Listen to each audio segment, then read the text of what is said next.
Hey friends, it's Laura with Laura's Handmade Haven. Welcome or welcome back. I'm so glad you joined me today. I have a really quick, fun, beginner-friendly gift card holder project for you today. Now, the idea behind this gift card holder is to have it themed for the holiday season, so Christmas or Hanukkah or whatever you celebrate with your family. And this one in particular is going to be like an ornament when we get done with it. But it's going to be a reusable ornament. It's not going to look like a gift card holder, and that's the entire point, to give your recipient not only that gift card, but then a little token to keep throughout the upcoming years as well. We're going to head on over to the craft table. I'm going to talk you through what I've done already, and then we're going to talk through what the next steps are, get our gift card holder together, and have our grand reveal. So join me at the craft table. Now, before I forget, I need to mention that this was actually an idea that my husband came up with. I had mentioned to him that I needed a few more pieces of content for December, and he's like, you know what would be really cool? His family is doing a gift card exchange this year for the holidays, and he thought it would be super cute to have a gift card holder that they could reuse as an ornament on their tree or wherever for the upcoming years. So what we're going to do is we're going to, on our Pellon 30 interfacing, we are going to lay out a couple of our shapes. And I have a mitten. Basically what I've done is I went into Cricut Design Space. I found myself a mitten that I liked, and I have cut it out. So I have three of those. I don't know why I cut three, but I did. And then on my interfacing, actually, before I do this, let me tape that together. Put a little tape there. So I just line those shapes up because I want this entire mitten on here. So I'm just going to trace around my mitten. And I need to make 2 or 3 of these. So I'm going to go ahead and trace my mitten a couple more times. That's probably why I cut out 3, but I don't need 3 paper templates. I just need 1. Now, gift cards, credit cards, things like that measure 2 1/4 by 3 1/2. So I just made sure that my mitten was big enough to hold a gift card behind it without it being seen on the front. And the way I did that was in Cricut Design Space, I made a rectangle that was the size of a gift card, so 2 1/4 by 3 1/2. And then I put that on the screen and I enlarged the mitten until you couldn't see that rectangle again. So it would be nesting on there. All right, so this is what I need to do for my mitten. And this is going to be a sewing line right across here. Right here, I've drawn this line because that's going to be a sewing line. So I'm just going to draw that line on all 3 of these, just so I don't forget.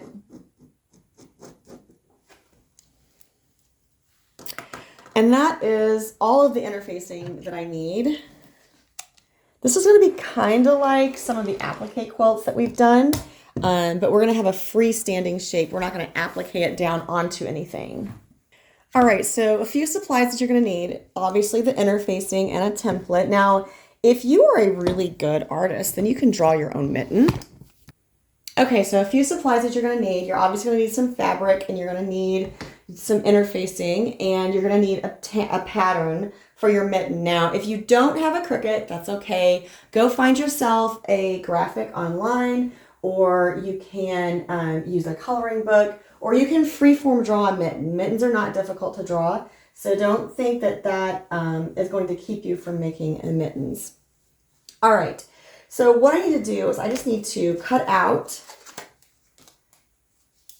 a couple pieces of fabric that are big enough for the mitten. Now this fabric is directional, so I'm going to have to be careful the way I cut it. And I do want 2 pieces of this fabric. We're going to be doing some layering with this. And then for the cuff, so this is the mitten fabric, this is the cuff fabric. And all I'm going to do is kind of line this up.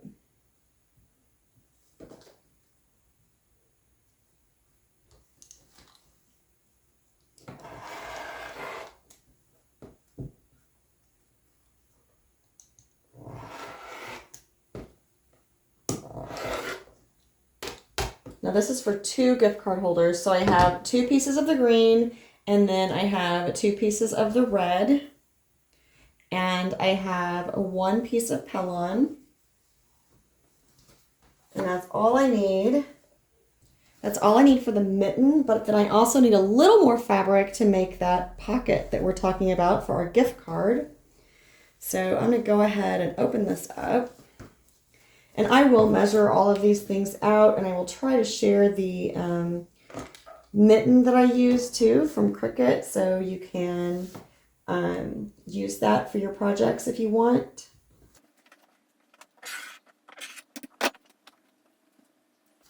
And these are cut at 4.5 wide by 7 inches long. So what I need to do is fold this over and see how big that is. That'd be pretty good, actually.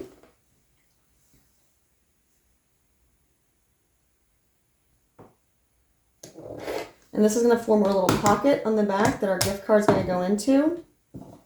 So we're going to go to the ironing board and we're going to press these in half really nice. And then we're going to sew the red onto the green. And then we're going to layer it together with our interfacing, leaving a little place for turning. We'll flip it all out. We'll do a top stitch all around. And we'll have a gift card holder completed. The only other thing that we have to add is a little piece of ribbon, just because we want to be able to hang our mitten on a tree as an ornament. Let's go to the ironing board first.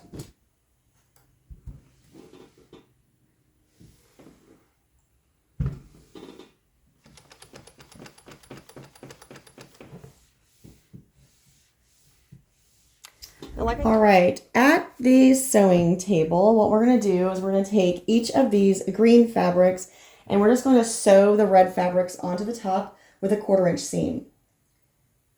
For those of you who may not have seen my videos before and may be interested or curious, I am using a Juki DX7. It came with, and I do love the extension table.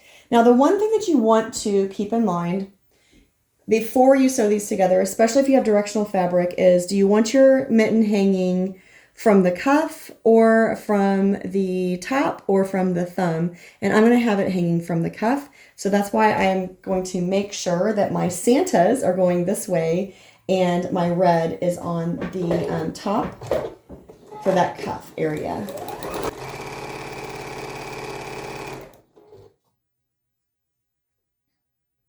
And hopefully I remember that for all 4 of these pieces. Oh my goodness, you guys, I apologize. I hope the sound for that first portion isn't totally disastrous, but we will make it work. I forgot to put my microphone on. Goodness, okay. So as I was saying, I am gonna do a little chain piecing here and just get both of these gift card holders done at the same time. And that way you can see how to chain piece with these too. So if you have multiples to do, then you'll be able to get a bunch of them done in a relatively short amount of time.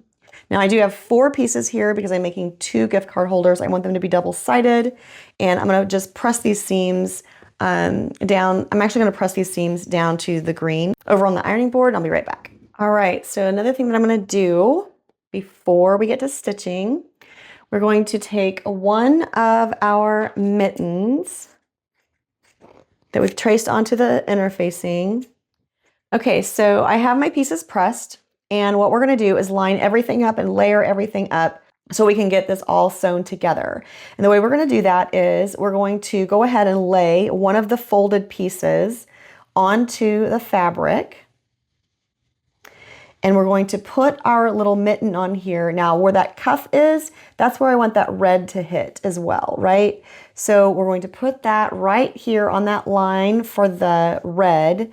And then we're going to check this down here and make sure that our little pocket also will be lined up at the bottom. Just make sure that you catch the bottom of this pocket and that seam. So make sure the bottom of this edge will be sewn with that bottom of the mitten. Okay, so then the other thing we're gonna do, and it looks like I do need to trim this a little bit, so let me just trim this off. And that's just so we don't catch it in the thumb as well. I'm just gonna angle this top in a little bit. And that's just to keep us from catching the corner of that pocket in the thumb of the mitten, because we don't want the pocket going over there. All right, so I'm going to put one pin just over here to hold that in place. And this is outside my stitching line, so I don't need to worry about it quite yet. And then since this is in place, I'm going to leave it very carefully. Then we're going to layer the other piece of fabric that we pressed into place on top of that. And then see where that stitching line is? That's exactly where we're going to put our cuff line. And then we're going to put a couple pins in this.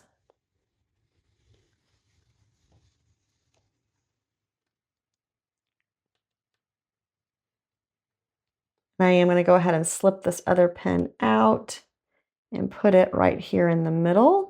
So the only other thing that you need to keep in mind is that you don't want to sew all the way around this shape. You want to leave part of it open for turning. And since we're going to put a ribbon in this, I'm going to go ahead and make that opening here at the top. And I'll put my ribbon in after I have my shape sewn and turned.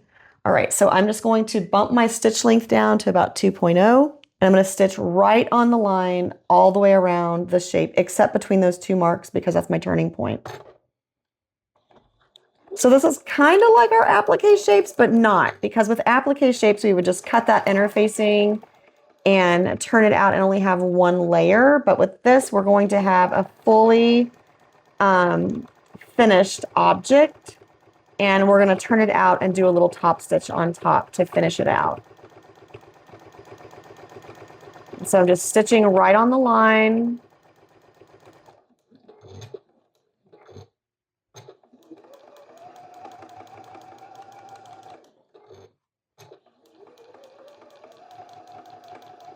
Go as slow or fast as you can just to stay on that line. That's all you have to think about right now. And do a little back stitch at the beginning and the end. All right, so now we can cut this out and clip in the little curves. So like right here where this little thumb is, you're going to clip all the way up to, but not through your stitching. And then you're just going to give about 1/4 of an inch all the way around the shape outside your stitching line. This is going to be so cute. I'm very excited about this. All right, now up at the top, just to do yourself a favor, don't trim it all the way down to 1/4 of an inch. Give yourself a little extra up there. It's just going to be easier to turn it in when you're doing your top stitching. So up there, I would say probably, 3/8 to 1/2 of an inch up at the top, just to make it a little easier on yourself to turn that little bit of fabric in that we'll need to do once we have the shape turned out. All right, so there's our shape before we turn it. And then we're just going to slip our fingers between the two fabrics, the right sides of the fabric, and we're just going to push it out. Now, use your 2-point turner if you have one. If you don't, go find yourself a chopstick, or a purple thing would work as well. Try not to poke through your fabric like I just did.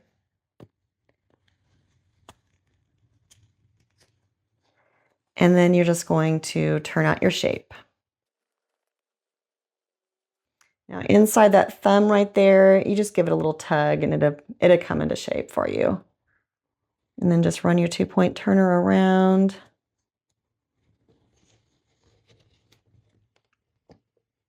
Now I'm going to give this a good press, and then we will do our top stitch and attach our ribbon.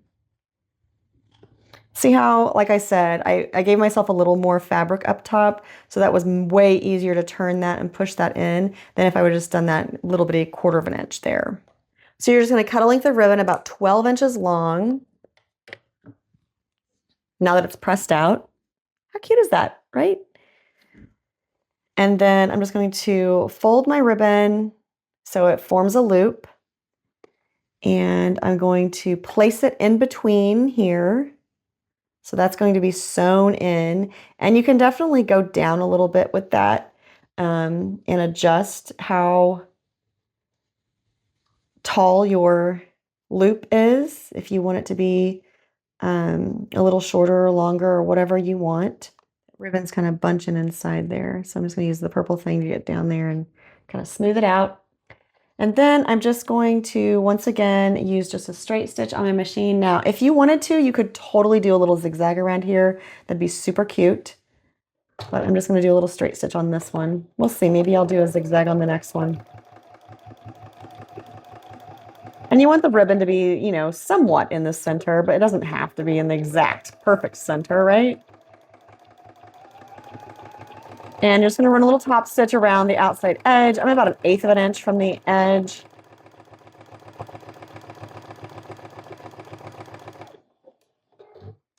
And again, just as fast or slow as you need to go to get around that curve really nice and smoothly.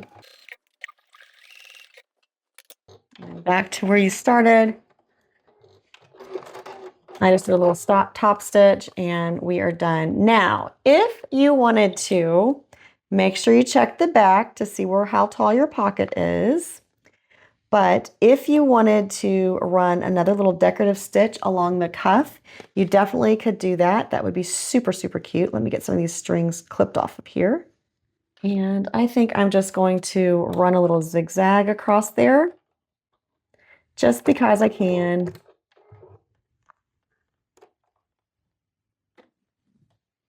There's lots of stitches on most modern machines that you could definitely find little stitches that would be fun. I'm just going to run that little zigzag right across where that seam is, just for a little extra decoration. Let me get the other one done and then I will show you how these turn out. All right, so I ended up doing these 2 different ways, but they're both cute little mittens.